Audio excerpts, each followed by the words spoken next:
Muchas gracias, Jazmín. Pasamos a otra información. Paseros bloquearon de forma intermitente el portón de acceso de la Dirección de Aduanas, ubicada en la cabecera del Puente de la Amistad, para protestar contra el control que realiza la Dirección Nacional de Aduanas en la zona.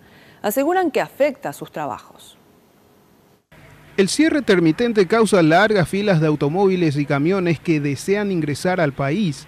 Los trabajadores exigen que los funcionarios del DETAVE se retiren de la zona primaria, ya que consideran un abuso el control que realizan. Son varias personas que están acá sin trabajo, que se dedican a traer 1 o 2 cartelas de huevo, venden los almacenes. Son gente de escasos recursos que viven de esto. No me refiero a los empresarios y a los grandes ricos que se benefician acá, ¿verdad? Eso tiene otro trato seguramente, ¿verdad? Pero los que vienen cargados pagan sus impuestos y llevan hasta Asunción. Nosotros no tenemos nada que ver con eso.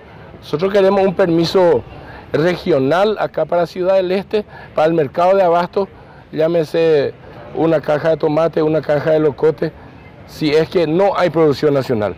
Si hay producción nacional, vamos a comprar producción nacional. Según refirió uno de los manifestantes, existen acuerdos con aduanas para que DETAVE se encuentre a un radio de 30 kilómetros de la zona de la frontera.